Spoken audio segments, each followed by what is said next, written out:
오늘은 참 즐겁고 행복하고 신나는 날입니다. 내 말을 들을 사람들이 이렇게 다시 많이 생겼다는 것이 신나고, 다 살아 돌아온 것이 신나고, 안식년을 마치고 두 분의 교수님이 다시 돌아와서 행복하고, 또 14분 되시는 또 우리와 함께 학교를 섬길 또 강사 교수님들을 함께 자리에 이렇게 보게 돼서 신납니다. 이번 학기에 처음으로 또 신입생으로 입학한 여신원 신입생들도 환영합니다. 한 학기를 이렇게 함께 모여 한 하나님을 부르며 함께 찬양하며 함께 기도하며 서로를 격려하며 갈 길을 내다보며 발을 같이 내디딜 수 있는 공동체가 있다는 것, 우리가 그런 공동체에 소속되어 있다는 것은 놀라운 복입니다. 우리가 하나님을 믿는 공동체로 모여 눈에 보이는 모습으로 모일 수 있다는 것은 우연이 아닙니다. 이것은 다만 하나님의 은혜일 뿐입니다. 본해퍼가 감옥에 앉아서 신앙 공동체가 얼마나 복되고 기가 막힌 것인가를 그리워하면서 했던 말이기도 합니다. 우리가 살아가면서 보면 늘 여러 상황들을 만나게 됩니다. 우리를 불안하게 하고 두렵게 하는 일들이 끊임없이 닥쳐옵니다. 그러나 우리가 불안해하고 우리가 두려워하는 그것들이 언제나 객관적이고 만인에게 공통적이고 보편적인 그런 두려움들은 아닙니다. 어떤 나에게 두려움이 어떤 사람에게는 즐거움이기도 합니다.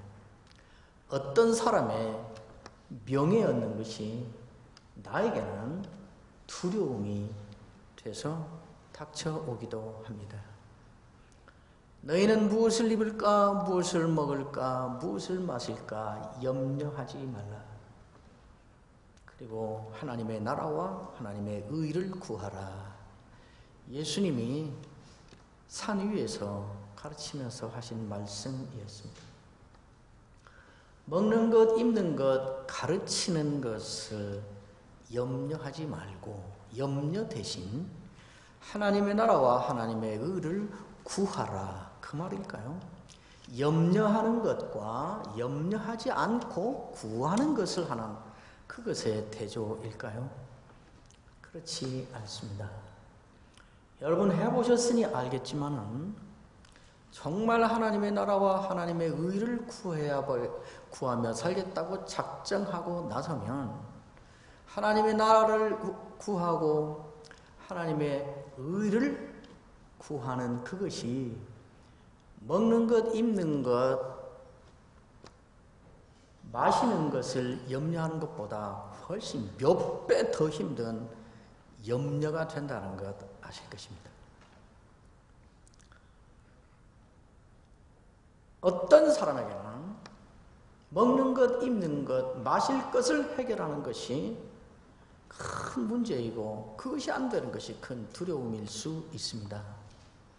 그러나 우리는 그것이 아니라 하나님의 나라와 그의 의를 구하지 못하는 것을 더 두려워하라고 말씀한 것입니다. 염려와 구하는 것의 대조가 아니고 결국 무엇을 염려할 것인가의 문제를 말하고 있는 것입니다.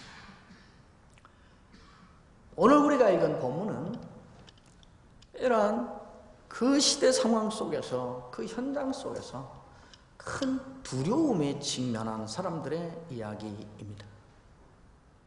어떤 사람들에게는 똑같은 상황이 두려움이 되고 어떤 사람들에게는 똑같은 사람이 두려움이 아니라 용기가 되고 이것의 문제입니다. 사도 베드로와 요한이 예수를 증거하다가 붙잡혀갔습니다. 넓게 말하면 예수를 증거하는 것이고 4장 1절과 3장 뒷부분을 종합해서 보면 예수의 부활을 전했습니다. 4장 1절에 보면 권세를 잡은 자들이 예수의 부활의 도전함을 싫어하여 잡아갔다. 그런 거 보니까 예수를 증거하다가 붙잡혀 갔습니다. 사내들이 신문하고 재판하고 하다가 결론을 내리고 이들을 풀어줍니다. 초범이라 봐줄 테니까. 이 말은 물론 성경에 없습니다. 뭐 이런저런 명분을 댔을 거라 그 말이죠. 가서 다시는 예수의 옛자도 말하지 말고 살아라. 예수를 말하지 말고 살아라. 만약 계속해서 우리의 말을 듣지 않고 그렇게 하면 다 죽여버리겠다. 가만두지 않겠다 하고 생존과 직결된 무서운 위협을 조건으로 풀어준 것이 분명합니다. 이 사도 두 사람이 풀려나서 교회를 찾아갔습니다. 동료들을 찾아갔다. 이 성도들을 찾아간 거죠. 가서 그걸 말했습니다. 뭐라고 말했는지는 기록하지 않았는데 길을 갈 필요가 없이 분명하죠. 예수 전하지 말아더라. 복음 전하지 말아더라. 계속 그렇게 하면 가만두지 않겠다더라. 큰 위험이, 혼란이, 고난이 닥쳐오고 있다. 이렇게 말한 게 분명해요. 그 말 듣고 나타낸 반응을 보면 아니까. 그러니까 모두가 두려워할 생존에 직접 위협이 되는 두려운 상황이 펼쳐진 것입니다. 이 상황을 놓고 그 교인들이 나타낸 반응이 우리가 읽은 본문의 내용입니다. 한마디로 말하면 기도했습니다. 24절에 보면 그들이 듣고 하나님께 이르되, 그리고 그 다음 계속 되니까 하나님께 이른 것이 기도지요. 그걸 우리는 기도라 그래요. 하나님께 아뢰는 것을 기도한 거지요. 기도한 것입니다. 기도를 어떻게 했는가? 그리고 무엇을 기도했는가? 왜 그렇게 기도했는가? 하는 것이 본문의 내용입니다. 기도를 어떻게 했는가? 그게 24절입니다. 그들이 듣고 한 마음으로 하나님께 소리를 높여 기도했다. 이 문제에 대하여 모두가 다 같은 생각을 갖고 마음을 모아서 일체가 됐다 그 말이죠. 그 다음에 소리를 높였다는 말은 소리가 컸다는 데 있는 게 아니고 그만큼 간절하게 기도했다 이 말이죠. 기도합니다. 기도를 하는데 기도의 순서와 내용이 심상치 않습니다. 이렇게 다급한 상황이고 생존 문제가 걸려있는 상황이면 바로 무엇을 요청하는가, 무엇을 구하는가 하는 것이 앞서 나와야 되는데 실제로 이들이 구하는 것은 저 뒤에 마지막 부분에 가서 등장합니다. 처음에 그러나 기도를 안 하다가 딴짓하다가 뒤에 했다는 게 아니고 기도예요. 기도인데 기도의 진행이 심상치 않습니다. 그 기도의 첫 마디를 이렇게 합니다. 누가 대표 기도로 이렇게 한 거 아닌 게 분명해요. 마음을 아파요 소리를 질러 기도했다니까. 단어의 사용이나 문장은 달랐을지라도 이 주제로 이것 기도했다는 것은 분명해요. 뭐라 기도하는가? 24절을 보면 그들이 듣고 한 마음으로 하나님께 소리를 높여 이르되 대주제여 천지와 바다와 그 가운데 만물을 지은 이시오 주의 종 우리 조상 다윗의 입을 통하여 성령으로 말씀하시니요 이렇게 합니다. 대주제여 천지와 바다와 그 가운데 만물을 지은 이시오. 자기의 필요를 구하는 것이 아니고 내가 믿고 확신하고 이 순간에 붙잡는 하나님이 누구인가를 고백하는 것입니다. 하나님이 누구인가를 고백하고 확인하고 선언함으로 기도를 시작합니다. 대주제여 천지와 바다와 그 가운데 만물을 지으시오. 이 말은 여러분 다 아시다시피 그냥 이 사람들이 이때 한 말이 아니라 사실은 구약 성경에 특히 성경 전반에 거의 명사나 고유명사처럼 거의 전문 어구처럼 사용되는 말입니다. 하늘의 하나님, 하늘과 바다와 그 가운데 만물을 지으신 이시여. 하늘과 하늘의 하나님. 이건 언제나 창조주 하나님을 고백하고, 창조주 하나님을 고백할 때는 이 하나님이 모든 역사를 섭리하고 다스리고 통치하고 심판하시는 분이라는 자기의 신론을 고백하는 것입니다. 느헤미야도 그 참혹한 소식을 듣고 신론을 고백하므로, 다윗도 그렇고, 여기에서 그럽니다. 어려운 일을 당했을 때, 급박한 상황이 당했을 때 경건한 신자들이, 교회들이 먼저 하는 일은 우리가 당한 이 상황에서 하나님은 누구이신가? 이 상황의 하나님을 확인하고 그것을 고백하는 것입니다. 신론을 고백하는 것입니다. 신론 총론이 아니라 신론 강론을 확인하고 고백하는 것입니다. 이 상황에서 먼저 누구를 만나야 해결되느냐, 누구 때문에 일어난 일이냐, 어떻게 해야 돌파구를 열 수 있느냐, 이것의 위험이 어느 정도인 것이냐, 이리 가지 않고 이런 상황을 만난 우리에게 하나님은 누구시냐, 이런 상황에 대하여 하나님은 어떤 하나님이냐, 이걸 먼저 확인하고 확실하게 규명하고 공동체가, 개인이 그 하나님을 붙잡기로 결심을 하고 하나님 앞에, 하나님 당신은 이 하나님입니다, 이렇게 말하는 것입니다.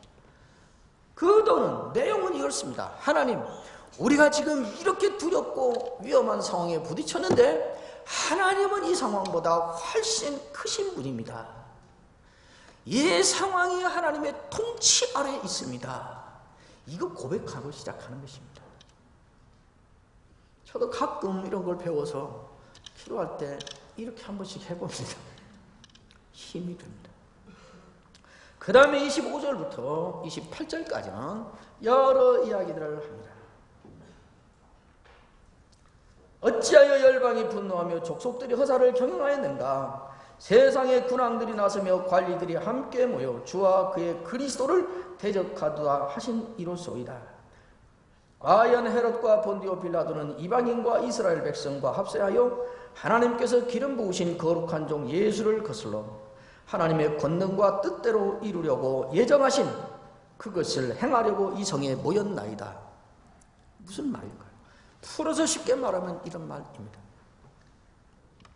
이런 일이 벌어졌는데 이런 일이 있다는 것 하나님이 말씀하셨습니다. 그거 우리 이미 알고 있습니다. 지금 이 일 벌어진 거 갑자기 생긴 일도 아니고 무슨 천재지변으로 돌변사고로 일어난 거 아닙니다. 이런 일은 있다고 하나님 이미 말씀하셨고 우리는 그렇게 알고 있는 것입니다. 지금 당하고 있는 자기의 현실 상황을 하나님의 안목으로 해석해내고 정의를 하고 있는 것입니다. 이것은 신앙인에게 매우 중요한 현실관이기도 하고 지혜이기도 합니다. 지금 벌어지고 있는 이 일이 하나님의 통치 밖에서 일어나고 있는 일이 아니고 하나님이 컨트롤하고 하고 있다, 하나님은 이것보다 크시다고 하나님을 고백할 뿐 아니라 이 현실을 하나님의 안목으로, 하나님의 눈으로 현실 인식을 갖는 것입니다. 이게 중요합니다.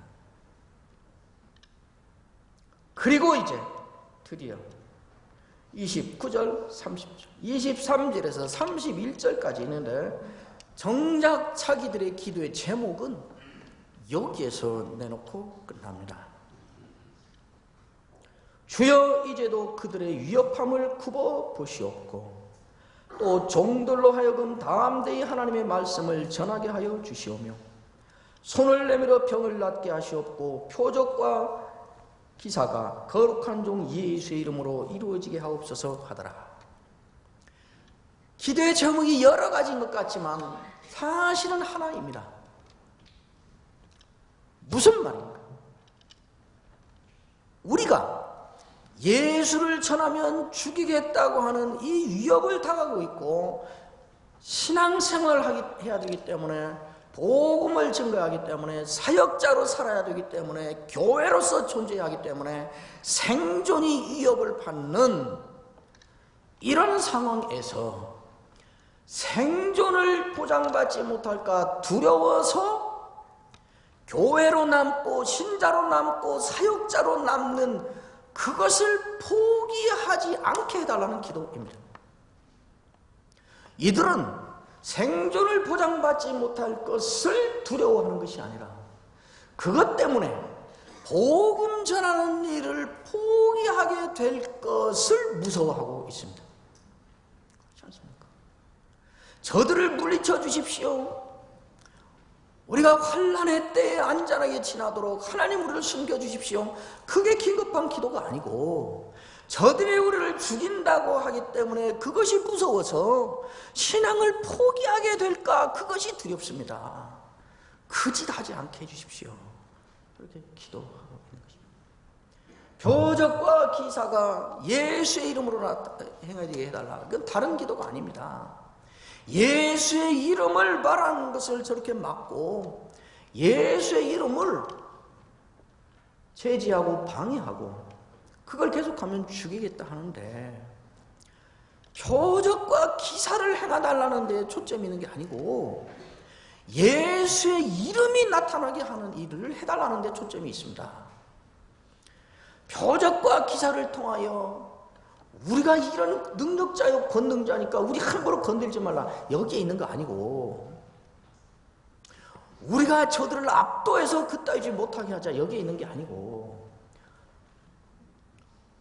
우리가 생존을 포기하고 예수의 이름이 드러날 수 있다면 그걸 무서워하지 않고 계속 그 일을 하게 해주십시오. 표적과 기사를 하나님이 일으킴으로 이 사람들에게 이 시대에 예수의 이름이 알려질 수 있게 된다면 그 예수의 이름으로 표적이 일어나고 있는 것을 저들이 알게 해주십시오. 이 말입니다. 결국 문제는 무엇을 두려워하고 무엇을 두려워하지 말아야 될 것인가를 우리에게 분명히 말하고 있는 것입니다. 사람들은 늘 결과론적으로 거꾸로 치고 들어가서 이 본문을 엉뚱하게 해석하는 경우가 있습니다. 그리고 났더니 어떻게 됐는가? 31절 빌기를 다음에 모인 것이 진동하더니 우리가 다 성령이 충만하여 담대히 하나님의 말씀을 전하니라. 담대히 하나님의 말씀을 전하는 결과가 왔습니다. 그런데 그 앞에 모인 곳이 진동하고 우리가 다 성령이 충만했다. 여기에 이제 필이 꽂혀갖고 아무리 두려운 상황이 와도 이렇게 기도하면 하나님이 이렇게 하신다. 그래서 목적은 땅이 진동하고 성령이 충만하게 된다는 결과를 먼저 붙잡고 그것이 일어나게 하려는 수단으로 이런 기도를 해서 결국은 우리가 하나님을 동원하는 일을 하게 되는 것입니다. 하나님에게 역할을 부여해서 우리가 이 조건을 충족했으니 당신의 역할을 하시러 이제 무대에 나서라고 요구합니다. 그렇지 않습니다. 이것을 알고 이렇게 기도하면 하나님이 할 것이다. 요단강을 건널 때 우리가 죽기 살기로 한 모습을 보여주고 들어가면 하나님이 가른다 안 죽는다 이거 알고 들어가자 한 거 아니에요. 죽을 각오하고 들어간 것입니다. 우리가 주를 위하여 고생하고 바르게 하자고 하고 성경대로 하자고 하면 하나님이 복 주셔서 교회를 부흥시켜 주시고 우리 학교나 우리 교단이 큰 역할을 주어 그러기 때문에 하는 것은 안 됩니다. 그거는 하나님을 우리의 거래처로 삼는 것입니다. 하나님은 우리에 의해서 동원되지도 않고 하나님은 우리와 거래를 하지도 않고 하나님은 우리의 거래처가 아닙니다. 우리가 바르게 살고 성경대로 알고 바른 신학대로 하고 그래서 가야 된다 하는 이유는 분명합니다. 그렇게 하면 하나님이 우리를 높이실 것이기 때문에 그건 가봐야 합니다. 스데반은 그렇게 위대한 설교를 하다가 설교 중반에 마치지 못하고 맞아 죽었습니다.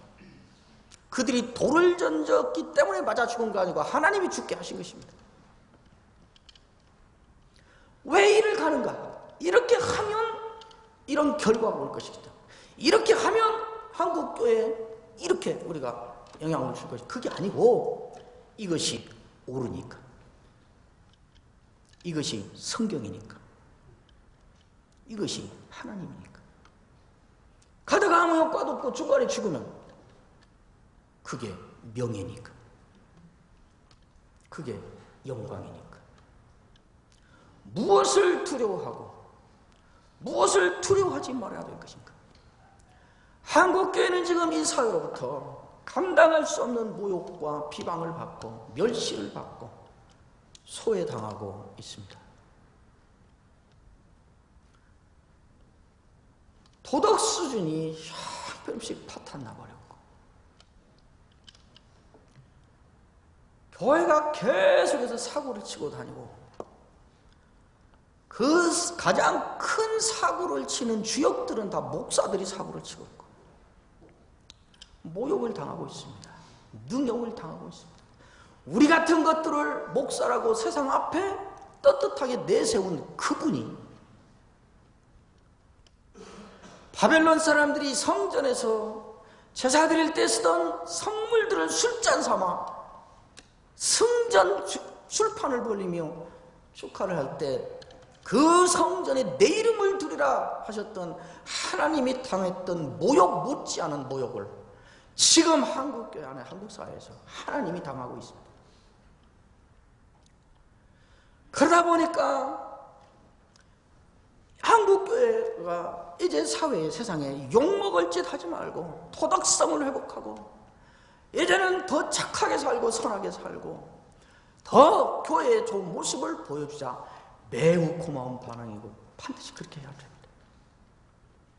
그러나 그것이 신자로서, 목사로서, 신학도로서, 교회로서의 처신을 결정하는 절대 기준이어서 그런다면, 쉬운 말로 세상에 욕먹지 않기 위해서 이제 착하게 살기로 한다면 이건 잘못입니다. 무엇을 두려워하는 거? 세상이 우리를 어떻게 말하는가 하는 것이 두려운 거예요. 하나님 말씀대로 살지 못할까봐 두려운 것이. 도덕 재무장 운동을 근거로 교회가 착해지기 시작하면 머지않아 교회는 도덕 수준이 올라갈 것입니다. 그러나 신앙단체는 되지 않을 것입니다. 이대로 가면 교회는 머지않아 건강하고 민주적이고 건전한 비영리단체가 될 것입니다.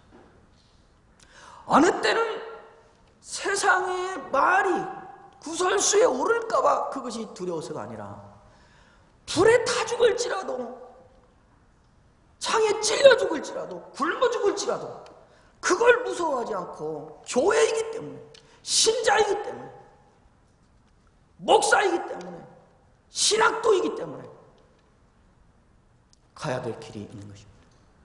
신자답게 살지 못하게 될까봐를 두려워해야지, 이런 말 했다가 이런 일 했다가 세상에 욕먹을까봐 두려워서 전도의 문이 막힐까봐 그런데요. 전도. 기독교도 이제는 독선적인 신관과 배타적인 구원관을 버리고 화해와 상생의 장으로 나와서 손에 손을 잡고 다른 종교들과 더불어 이 사회에 유익하게 하는 일에 기여하라. 독선적인 신관이 뭐예요? 하나님만이 참 하나님이라는 거 버리고, 예수로만 구원받는다는 거 버리고, 모든 종교의 신도 다 동등하게 신이고 모든 종교의 구원이 있다는 걸 인정하고 다른 종교들과 화합하여 이 사회 유익을 위하여, 발전을 위하여 기여하라.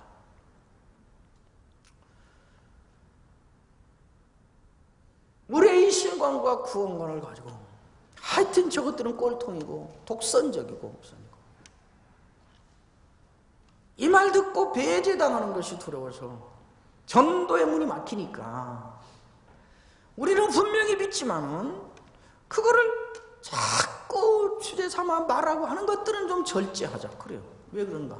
그것 때문에 자꾸 세상에 시비를 걸고 기독교를 비판하고 그래서 그 선입관을 가진 사람들이 전도가 안 되니까. 그래 내가 그러죠. 병신. 그것 말하는 것이 전도의 자식아. 전도의 문이 막히지 않게 해서 그걸 말하지 말자니. 그건 전도의 문이 막히는 게 아니라 전도를 안 하는 거. 그거 말하는 게 전도라고. 이 사회를 유익하게 하는 방법이 뭘까를 고민해서 그걸 해야지. 우리는 이 신관과 이 구원론을 가지고도 얼마든지 다른 종교들과 더불어 이 사회를 유익하게 하는 일을 얼마든지 우리는 이렇게 할 수 있다. 이걸 해야지. 그렇잖아요. 무엇이 두려운 거예요? 우리 박윤선 목사님이 심지어 이렇게 신자대로 사는 것 정도가 아니라 신학 공부하다 죽었다는 사람도 한번 보고 싶다고. 신학 공부하다 죽었으면 하나님은 안 한 겁니까? 그랬어요. 그것 자체가 하나님의 일이라고. 우리의 진정한 명예가 어디에 있는가? 우리의 진정한 영광이 어디에 있는가? 왜 우리는 착한 일하고 좋은 일하고 이런저런 일 하는 교회가 하는 일과 똑같은 일을 하는 단체가 세상에 수도 없이 많은데 왜 우리는 그들과 구별해서 교회라 할 수 하는 것인가? 왜 나는 똑같은 사람인데 신자라는 이름으로 소재가 붙는 것인가? 이것이 그것을 못하게 될까 봐 두려워야죠. 두려워할 것과 두려워하지 말아야 할 것이 있습니다. 이 사람들은 내가 살아남자고 예수의 이름을 증거하는 일을 포기하게 되는 일을 나도 모르게 할까 봐 그럴 염려가 있는, 그럴 위험성을 늘 갖고 사는 연약한 이 인생을 그짓 못하게 하나님이 나를 통제해달라고, 하나님이 나를 그짓 못하게 다스려달라고 기도하고 있는 것입니다. 기독교는 어쩌면 어느 분이 말한 것처럼 다시 핍박의 시기를 맞고 있는 것인지 모릅니다. 313년에 기독교가 공인된 이래 1700년 만에 다시 박해의 시기를 맞고 있다. 어느 분이 이렇게 말했는데 저도 동의합니다. 한국교회가 창조론을 믿고 그것을 표명해 온 것은 어제 오늘의 이야기가 아닙니다. 백수십 년 전 기독교가 처음 들어온 때부터 기독교인들은 천지는 하나님이 창조하셨다고 믿고 말하고 선포해 왔습니다. 그러나 지금은 이 나라 TV 방송의 정규 뉴스 시간에 기독교의 창조신앙을 비판하고 조롱합니다. 창조론을 믿는 것이 공직에 임명될 자의 큰 약점이나 결격 사유라도 되는 것처럼 공개적으로 비판하고 따져 묻기도 합니다. 동성애는 잘못된 것이라고 말하면 범법행위로 처벌받을 수 있는 법을 만들려 하고 있습니다.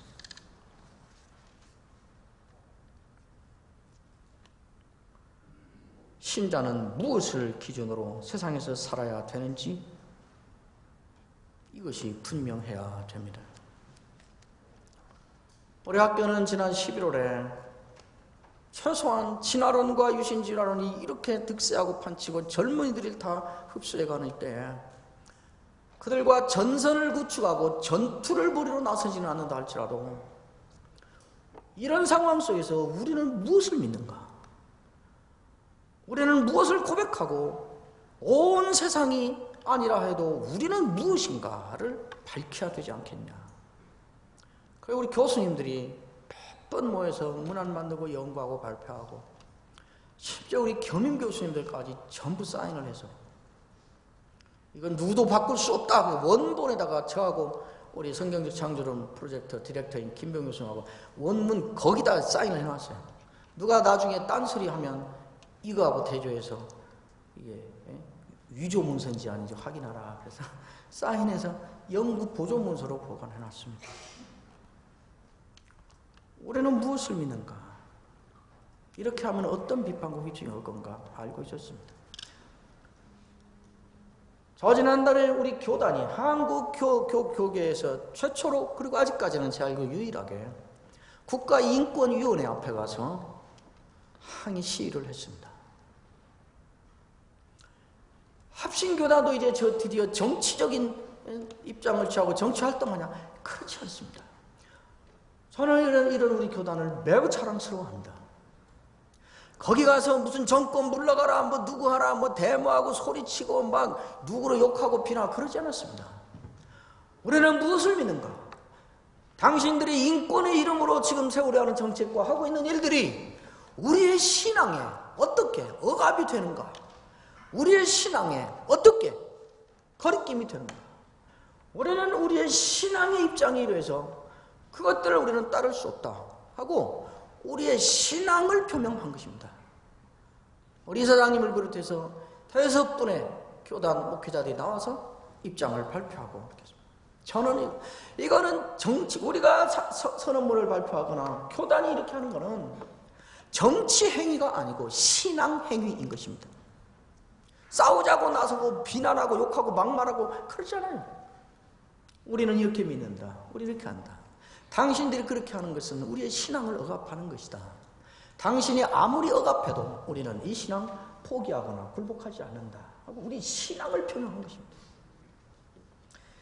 여러분, 목사가 되는 길을 가면서 우리는 가르치는 교수로, 학교라는 이름으로, 교회라는 이름으로, 신자라는 이름으로 세상과 교회로부터 긍정적인 평가와 좋은 이미지를 갖는 것은 중요합니다. 그러나 그것이 언제나 궁극적인 목적은 아닙니다. 우리는 이것 같고요. 예수님 말씀하신 대로 이 음란하고 죄 많은 세대에서 나와 내 말을 부인하면 나도 영광 중에 천사들과 함께 영광 중에 올 때에 나도 내 아버지 앞에서 그를 부인하리라. 모른다 하리라. 예수님과 예수님의 말을 부인하는 것과 이 세상에서 살아남는 것이 무슨 관련이 있어서 이렇게 나오는 거예요? 이 세상에서 살아남기 위해서는 예수와 예수의 말을 부인하는 것이 살아남는 중요한 수단이 되는 세상을 말하고 있는 것입니다. 올해는 죽을런지도 모른다는 것을 두려워하는가? 내가 예수님께 부인당할런지도 모른다는 것을 두려워하는가? 모든 것이 모든 사람에게 두려움이고 모든 것이 모든 사람에게 기쁨인 경우는 없습니다. 결국 나는 무엇을 두려워하고 무엇을 두려워하지 않을 것인가? 이걸 가지고 그걸 살아가는 것입니다. 거기에 우리의 명예가 있고 그 자체에 우리의 영광이 있는 것입니다. 이번 학기에 두려워할 것과 두려워하지 말 것, 내가 이 상황에서 정말 두려워할 것은 무엇인가를 고민하면서 이 한 학기를 지내는 여러분이 되기를 바랍니다.